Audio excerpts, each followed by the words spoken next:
આપણે પ્રકરણ 15 સંભાવનામાં ગયા વખતે પાસાની સિક્કાની તાત્કાલિક વગેરેની ચર્ચા કરેલી. પછી બોક્સમાં કે ગમે તે મળેલી વસ્તુમાં કોઈ વસ્તુ દેખાવાની સંભાવનાની વાત કરીએ. અત્યારે આપણે થોડા સ્વાધ્યાયમાંથી કેટલાક દાખલા જોઈએ અને પછી તમારા હેતુલક્ષી પ્રશ્નો હોય એની ચર્ચા પણ આપણે આજે શક્ય હોય એટલું કરીશું. બરાબર છે? એટલે પહેલાં આપણે દાખલા જોઈએ જે અલગ અલગ છે. એક તમારું ઉદાહરણ કે સ્વાધ્યાયનો જે પણ દાખલો હોય એની અંદર એવું આપી દીધેલું છે કે ખોવાઈ ગયેલ હેલિકોપ્ટર વિશે ખબર મળી કે તે આપેલ આકૃતિમાં દર્શાવેલ લંબચોરસ વિસ્તારનો દર્શાવ. હવે તમને જે લંબચોરસ વિસ્તાર આપી દીધેલો છે એ આવી રીતનો છે. આ લંબચોરસ વિસ્તાર છે એવું કહેવામાં આવે છે અને લંબચોરસની લંબાઈ પહોળાઈ તમને આપેલી છે. બરાબર છે? આપણે એ રીતે દોરી દઈએ જેથી તમને અંદાજ પણ આવી જાય છે કે વસ્તુ શું કહેવામાં આવે છે. બરાબર?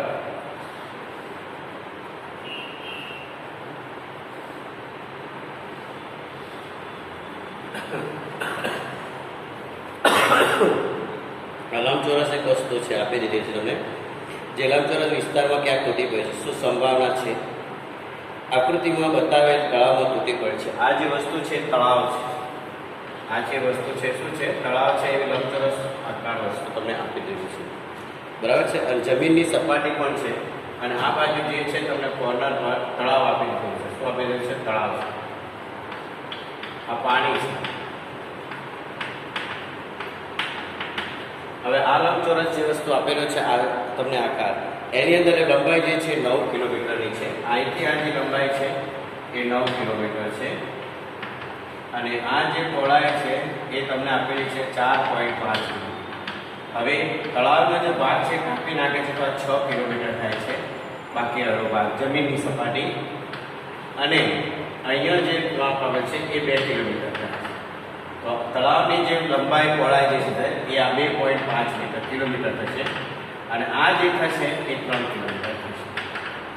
બરાબર છે? કારણ કે તમે 9 માંથી 6 બાદ કરશો 9 - 6 બરાબર 3 કિલોમીટર. આ જે 3 કિલોમીટર આવે એ તળાવની લંબાઈ કહેવાય છે. તળાવની લંબાઈ અને 4.5 માંથી 2.0 તમે બાદ કરશો એટલે 2.5 કિલોમીટર એ તળાવની પહોળાઈ છે. શું હશે? તળાવની પહોળાઈ. એટલે હવે આપણે તમારે એક જ કામ કરવાનું કે વિમાન ક્યાંક તળાવમાં પડેલું છે તૂટી પડ્યું છે એવું તમને પહેલાં જ કહી દેવાનું છે. એટલે આપેલ વિસ્તાર ગમે તે તૂટી પડવાની સંભાવના સમસંભાવી છે. હેલિકોપ્ટર જો તૂટી પડે છે તે વિસ્તારનું ક્ષેત્રફળ શોધી કાઢીએ. બરાબર છે? આખા લંબચોરસ જે વિસ્તારમાં તૂટી પડે છે વિસ્તારનું કુલ ક્ષેત્રફળ અને જ્યાં તૂટ્યું છે એનું ક્ષેત્રફળ શોધવાનું. કારણ કે વિમાન તળાવમાં તૂટી પડ્યું છે એટલે તળાવના ક્ષેત્રફળને આખા વિસ્તારના ક્ષેત્રફળ વડે ભાગી નાખો એટલે તમારું પ્રયત્નની સંખ્યા જે છે તળાવનું ક્ષેત્રફળ છે. એટલે કુલ વિસ્તારનું ક્ષેત્રફળ કુલ વિસ્તારનું ક્ષેત્રફળ એટલે હવે લંબાઈ ગુણ્યા પહોળાઈ થઈ ગયું તમારું એટલે કે 9 ગુણ્યા 4.5.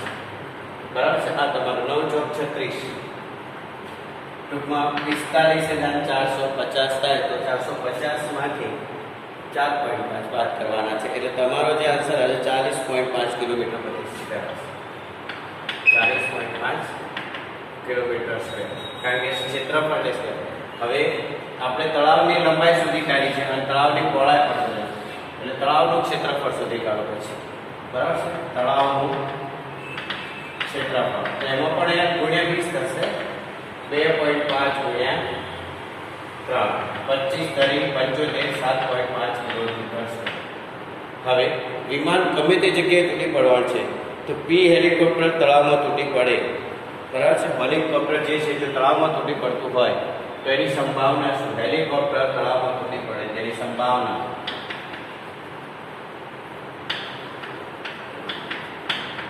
હેલિકોપ્ટર તળાવમાં તૂટી પડે તેની સંભાવના તળાવનું ક્ષેત્રફળ ભાગ્યા કુલ સપાટીનું ક્ષેત્રફળ. તળાવનું ક્ષેત્રફળ ભાગ્યા કુલ સપાટીનું ક્ષેત્રફળ એટલે કે 7.5/40.5 75/405. હવે તમારે છેદ ઉડાડે અને જે જવાબ આવે મળશે. બરાબર, બંને જગ્યાએ 5 છેદ ઉડશે.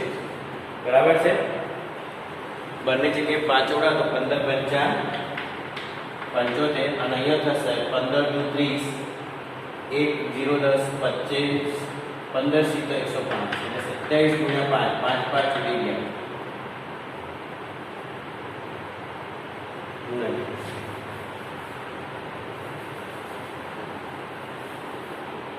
15 × 2 હા અને 15 × 105 એટલે 15 15 2 એટલે 5/27 એટલે જવાબ આવશે 5/27. આવા ઘણા બધા દાખલા છે કે લંબચોરસ કોણાની દિશા અંદર વર્તુળ હશે અને તમને લાગે જાદુ કરવા જતા હશે ત્યારે ક્યારેક તમે મેળામાં જાઓ છો ત્યારે ફુગ્ગા ફોડવાની રમત આવે છે. તમારે બંદૂકમાં મગનો દાણો ભરીને તમે બંદૂકમાંથી એ મગનો દાણો છૂટે છે તો ફુગ્ગાને ફોડવાનો પ્રયત્ન કરો છો. તો સામેની જે સપાટી છે એ સમતલ સપાટી છે એટલે સમતલનું ક્ષેત્રફળ લંબચોરસનું ક્ષેત્રફળ આ રીતે શોધી કાઢવાનું. અને જે જગ્યાએ ફુગ્ગો છે એટલે વર્તુળાકાર ભાગ છે એની અંદર તમારે મગનો દાણો જાય અને એ ગોળાને ગોળો થશે. ગોળો જે છે વર્તુળ છે એટલે વર્તુળનું ક્ષેત્રફળ શોધી કાઢવાનું. ત્યારે તમે ત્રિજ્યા જેવું આપી દીધેલું જ હોય છે એટલે એ વખતે વર્તુળના ક્ષેત્રફળને કુલ સપાટી જે છે એના વડે ભાગી નાખવા એ એની સંભાવના. ટૂંકમાં નાના ક્ષેત્રફળને મોટા ક્ષેત્રફળ વડે ભાગવાનું. આવો તમારો આ જે એક્ઝામ્પલ છે એ ઉદાહરણ 11 છે તમારા બુકનું. બરાબર, એટલે આવા ઘણા બધા દાખલા હોય છે. હવે આપણે સ્વાધ્યાયમાંથી અમુક પાઠો એવા જોઈ લઈએ કે જે તમારે કાલે રહી ગયા હોય. હવે અહીંયા એવા પ્રશ્નો પૂછેલા છે, વિકલ્પો બી છે તમારા. ઘટના એની સંભાવના વત્તા ઘટના ઈ નહીં, એનો મતલબ એ થાય કે કોઈ પણ ઘટના માટે PA વત્તા PA બાર બરાબર 1 થાય છે. તમે ગણ પરીક્ષામાં એવું ભણેલા હશે લોમામાં કે કદાચ આવ્યું છે તમારે ગણ પરીક્ષા કે એ અને એનો પૂરક ગણનો યોગગણ સાર્વત્રિક ગણ એવું થાય છે. એવી રીતે કોઈ પણ ઘટના PE હોય અને ઘટના P નહીં એનો સરવાળો એક જ થાય છે. અને આમાંથી કોઈ પણ એક શોધવામાં આવે છે. ગઈકાલે આપણે શોધતા હતા આવા દાખલા કે બે બાળકો છે ને એક જ દિવસ જન્મે છે એની સંભાવના શું, તો 1/365 લખતા છે. અને જુદા જુદા જન્મ દિવસે જુદા જુદા દિવસે જન્મ થયો હોય તો એક દિવસ એવો હશે કે બંને માટે સમાન છે, પ્રયત્નોની સંખ્યા રહી.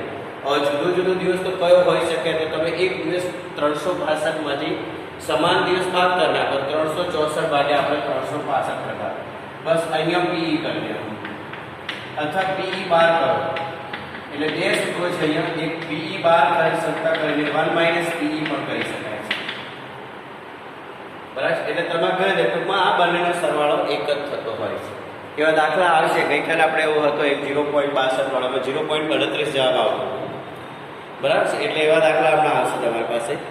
ઉદ્ભવી ન શકે તેવી ઘટનાની સંભાવના 0 છે અને એ ઘટનાને અશક્ય ઘટના કહેવાય. બરાબર છે, આપણે કાલે વાત કરેલી કે સૂર્ય પશ્ચિમમાં ઉગે છે એવું જો હું બોલું તો તમે એની ઘટનાની સંભાવના 0 કહી શકો છો. બરાબર, અને સૂર્ય પૂર્વમાં ઉગે એવી ઘટનાની સંભાવના 1 છે કારણ કે વાક્ય સદા સત્ય છે એવું તમને ખબર પડી જોઈએ. બીજો પ્રશ્ન છે ચોક્કસ ઘટનાની સંભાવના કે આવી ઘટનાને ચોક્કસ ઘટના પણ કહેવામાં આવે છે. પ્રયોગના તમામ મૂળભૂત ઘટનાઓની સંભાવનાનો સરવાળો 1 થાય છે. આપણે આવા દાખલા કરી ચૂકેલા છે. તમારી પાસે જે પણ એક્ઝામ બધી જ ઘટનાઓનો સંભાવના આપણે શોધી કાઢો અને એનો સરવાળો કરશો જવાબ એક જ આવે છે. આપણે આગળના ક્લાસોમાં આ વાત કરી ચૂકેલા છે. સિક્કાને ઉછાળવાની પણ પ્રોસેસ કરી દે, એની અંદર પણ આ વસ્તુ હતી. બરાબર, ઘટનાની સંભાવના ખાલી જગ્યાથી મોટી એટલે તમને આ સૂત્રનો પહેલા દિવસ આપણે 0 થી મોટી આવશે અને 1 થી નાની. 0 થી મોટી અથવા 0, 1 થી નાની અથવા 1 હોય છે.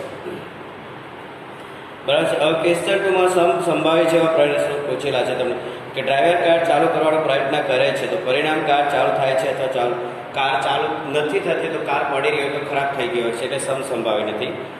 ખેલાડી બાસ્કેટબોલને તાકીને મારવાનું પરિણામથી બોલને બાસ્કેટમાં નાખે છે તો ચૂકી જાય છે. જો ચૂકી જતો હોય તો જે ખેલાડી છે કુશળ નથી, બરાબર છે, એટલે કે પ્રેક્ટિકલી ઓછો છે, માટે એનો જવાબ અસમસંભાવી નથી. ખરા ખોટા પ્રશ્નો જવાબ આપવાની કસોટી આપવામાં આવે છે, એમાં બે જ જવાબ હોય, સત્ય અને અસત્ય, એનાથી કોઈ અધિક જવાબ હોઈ શકે નહીં, એટલે સમસંભાવે. આગળ છે બાળક જન્મ્યું છે, પરિણામથી બાબુ છે કે બેબી એ પણ ફિક્સ જ છે, બરાબર છે, એનાથી કોઈ અધિક પરિણામ તમારી પાસે હોઈ શકે નહીં. એટલે આવા વિધાનો જે સરખા લાગે તમને, કે જેનો જવાબ તમને બે જ છે કે ત્રણ જ આવે, ત્રણે જવાબનો સમાવેશ અંદર થઈ જતો હોય તો તમારે એવું કહી દેવાનું કે સમસંભાવી છે, બરાબર. આગળના ક્વેશ્ચન એવું છે કે નીચેનામાં કયો વિકલ્પ, ચોથો પ્રશ્ન તમારો આવો છે, કઈ ઘટના સંભાવના ન હોઈ શકે? જો 2/3 અપૂર્ણાંક શુદ્ધ છે, પછી 15% એટલે 15%નો મિનિંગ શું થશે? 15/100, 100 કરતાં 15 નાના છે એટલે શુદ્ધ અપૂર્ણાંક. 2/3 પણ શુદ્ધ અપૂર્ણાંક છે. હવે ચોથો વિકલ્પ પહેલા જોઈ લઈએ. 0.7 તો 7 દશાંશ. હવે એક વિકલ્પ એવો છે -1.5 છે. આ નથી, કારણ કે આપણને એટલી ખબર છે કે ઋણ વિધાન, ઋણ જવાબ કોઈ પણ ઘટનાની સંભાવના નથી. 0 થી નીચે તમારે જવાબ નથી, એટલે આ વિકલ્પ ન હોઈ શકે, બરાબર. ઘટના P બરાબર 0.05 છે. ઘટના P બરાબર 0.05 છે, તો એ ન ઉદ્ભવવાની સંભાવના કેટલી?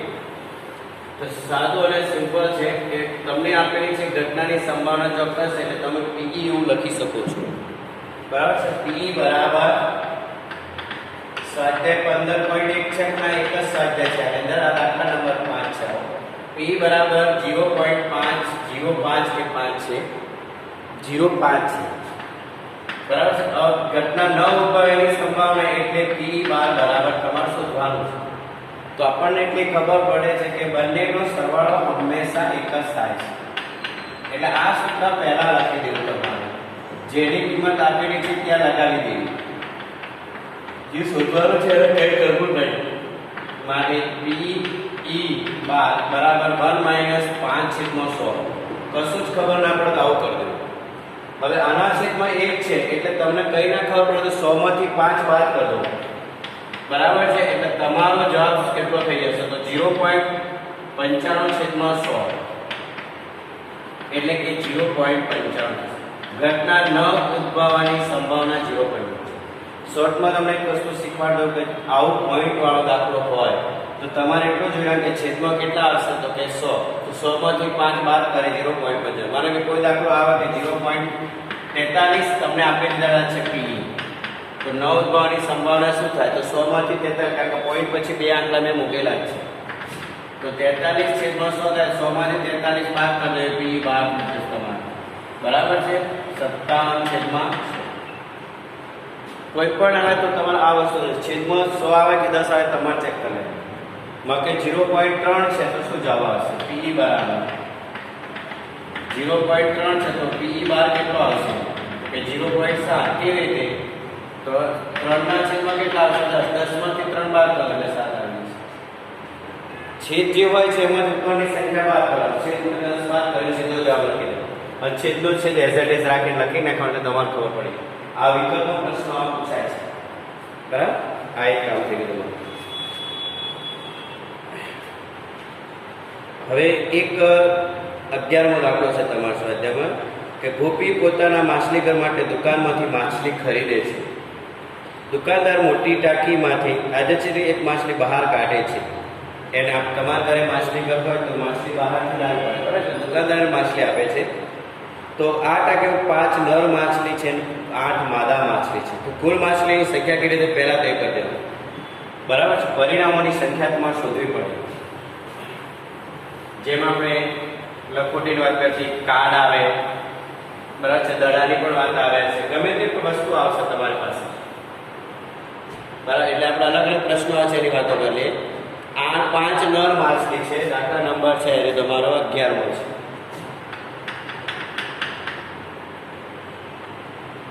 5 નર માછલી વત્તા 8 માદા માછલી છે, તો કુલ માછલીઓની સંખ્યા કેટલી થશે? 13 માછલી થઈ. આ કુલ પરિણામ મળી જાય તમને n પરિણામોની સંખ્યા થઈ જાય. બરાબર. હવે શું કહે છે જોઈ ટાંકી ભરેલી માછલીમાં કુલ પરિણામો 12 થઈ ગયા. બહાર કાઢેલી માછલી નર માછલી હોય તો સંભાવના કેટલી? બરાબર છે. ઘટના એ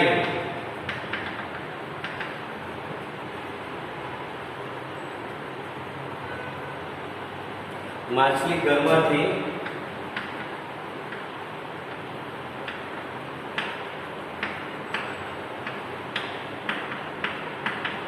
બહાર કાઢેલી માછલી નર હોય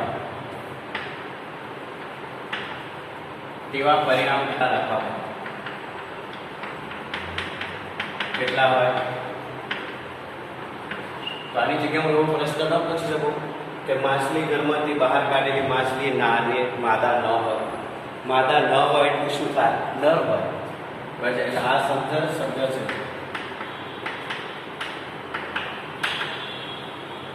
આ ધ્યાન રાખવાનું છે. તો m બરાબર 5 માટે ઘટનાની સંભાવના p બરાબર પરિણામોની સંખ્યા ભાગ્યા કુલ પરિણામો પ્રયત્નોની સંખ્યા 5 અને માદા માછલીની વાત કરતી હોય તો 8 કેટલો સહેલો પ્રશ્ન પૂછે. હવે જે 12મો પ્રશ્ન છે એ થોડોક ધ્યાન રાખો. એમાં ઘડિયાળની વાતો કરી. એમાં એક ક્રમશ ગોળ ફરતું ચક્ર છે, તકતી ઉપર બનાવેલું છે. એમાં એરો બતાવ્યો છે અને કુલ આંકડા તમને 8 આપી દીધેલા છે લખીને 1 2 3 4 5. તમારી પાસે ચોપડીઓ તમે જોઈ શકો છો. એ કઈ સંખ્યા પાસે નિરેશ કરીને અટકે છે એ જોવાનું અને એ સમસંભાવી પરિણામો છે. અત્યારે તમારું તીર જે તમારી આકૃતિ દોરેલ છે એમાં તીર એક તરફ અંકિત કરેલો છે. બરાબર. એના પરથી કેટલીક તમને ઘટનાઓ પૂછી લેશે, એના જવાબ આપણે આપવાના છે. આવું એક ઘડિયાળ દોરેલું છે એમ સમજી લો તો ચાલે છે. આવી રીતે એને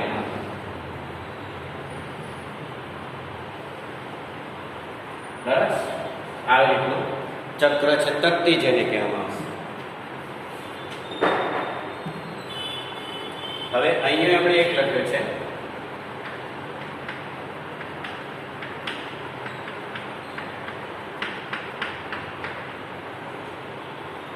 હવે તીરની નિશાની આ રીતે છે. આ તકતી છે એક પ્રકારની. ટૂંકમાં તમે પેલો ઉકાયન નાના ધોરણમાં જોયું હશે. બરાબર છે. અને આ જે છે તીરની નિશાની છે. આ જે દાખલા નંબર છે તમારો 12 છે.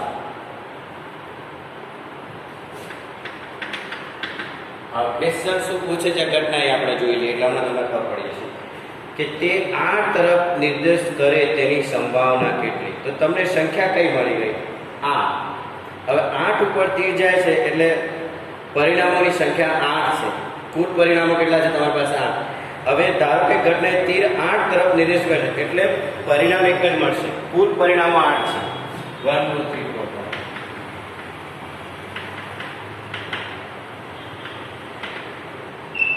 હવે ઘટનાએ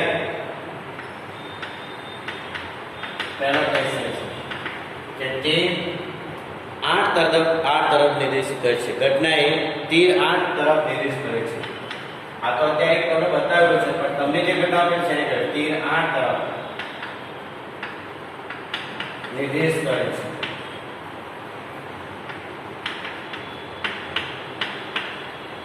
તો કરે તેવા પરિણામો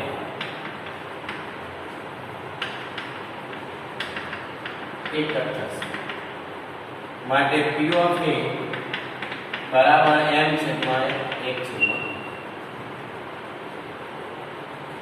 બીજો પ્રશ્ન છે અયુગ્મ સંખ્યા તરફ નિર્દેશ કરે તેની સંભાવના. હવે અયુગ્મ એટલે મેં તમને પહેલા અયુગ્મ એટલે એકી સંખ્યાઓ કહેવાની. 1 3 5 ઘટના B તે અયુગ્મ સંખ્યા તરફ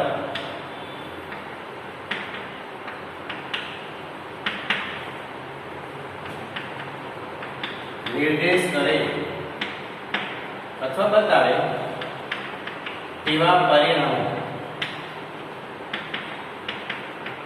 1 3 5 7 m બરાબર કેટલા મળશે?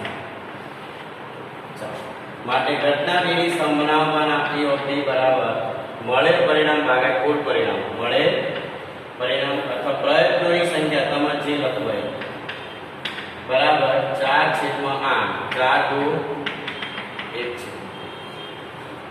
યુગ્મ તરફ કે તો બી જવાબ આવશે કારણ કે યુગ્મ 2 4 6 8 બેની અવયવી કે તો 2 4 6 8 તો 4 જ થશે. 2 વડે વિભાજ્ય ધારો કે ઘટના સહી 2 કરતા મોટી સંખ્યા તરફ નિર્દેશ કરે. 2 થી મોટી તરફ નિર્દેશ કરે એટલે 3 4 5 6 7 8 ગણી કાઢો 1 2 3 4 5 6. ઇઝીલી પ્રશ્ન છે કે ઘટના સહી કરતો કે તે 2 થી મોટી તરફની સંખ્યા તરફ 2 થી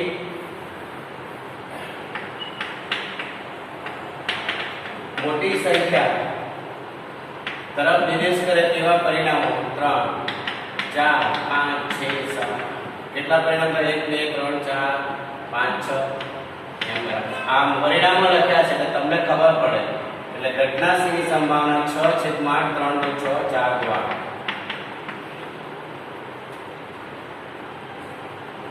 બસ બીજું કઈ જ કરવાના નથી. તમે બહુ સાદું અને સિમ્પલ છે પ્રશ્ન બરાબર. 9 કરતા નાની સંખ્યા તરફ નિર્દેશ કરતો બધી આવી જશે 1 થી 8 8 ભાગ્યા 8 એટલે 1 બરાબર છે. પછી પાસાની દાખલા તમને આપી દીધેલા છે બરાબર. હવે આવતી વખતે આપણે જોઈશું એક બે દાખલા હશે ગોળો બગડેલો હોય એવો એક તમને મેં પેલો ચોરસ વાળો કીધેલો છે દાખલો પૂછેલો છે. એક પાસાને તમે યાદ છે તે આપેલી આકૃતિમાં બધા પ્રમાણિત ક્ષેત્ર શોધવો છો. લંબચોરસ 1 મીટરની વ્યાસના વર્તુળ બંધ પડે તેની સંભાવના મેં કીધું હતું ને કે લંબચોરસ સમતલ સપાટી છે એની અંદર તમારે પાસાને ફેંકવાનું છે અને એ પાસાને એવી રીતે ફેંકવાનું છે કે એની અંદર વર્તુળ દોર છે એની અંદર પડે. વર્તુળનો વ્યાસ છે 1 મિલીમીટર છે અને લંબચોરસ ની જે સપાટી 3 મીટર અને 2 મીટર છે. એટલે પહેલા તમારે લંબચોરસનું ક્ષેત્રફળ હવે 1 મિલીમીટર વ્યાસ છે 1 મીટર વ્યાસ છે તો એની ત્રિજ્યા થશે 0.5 એટલે વર્તુળનું ક્ષેત્રફળ શોધો. એટલે પાસો વર્તુળની અંદર પડે એની સંભાવના પાસો વર્તુળની અંદર પડે એની સંભાવના બરાબર વર્તુળનું ક્ષેત્રફળ છેદમાં લંબચોરસનું ક્ષેત્રફળ. વર્તુળનું ક્ષેત્રફળ ભાગ્યા લંબચોરસનું ક્ષેત્રફળ વડે તમે ગુણોત્તર કરશો તમારું જવાબ. વર્તુળનું ક્ષેત્રફળનું સૂત્ર ખબર છે πr². બરાબર. પછી ફોર પેન છે એમાં ખામીયુક્ત એ તો તમે કરી શકશો. પછી એક કોષ્ટક છે એની અંદર ઘટના પાસા પરનો સરળ 2 3 5 7 પરિણામો તમારે કરવાના છે અને એનો જવાબ તમારે શોધવાનો છે. તો 2 સરવાળો થતો એવો કયું પરિણામ છે? 1 1 3 થતો કેટલા પરિણામ આવશે? જેનો સરવાળો 3 થતો હોય તો 2 1 અને 2 ભાગ્યા 36. ચલો આવતા વખતે જોઈશું અને ત્યાર પછી એમાં આપણે આવતા બે દાખલાની બાકી છે જોઈ અને આપણે હેતુલક્ષી પ્રશ્નોની ચર્ચા કરીશું બરાબર. એટલે ત્યાં સુધીમાં દાખલા નંબર 12 14 સુધી તમારે પતી જશે. 14 સુધીના ગઈકાલે આપણે અને આજના કરેલા 2 વાર કરી દઈએ.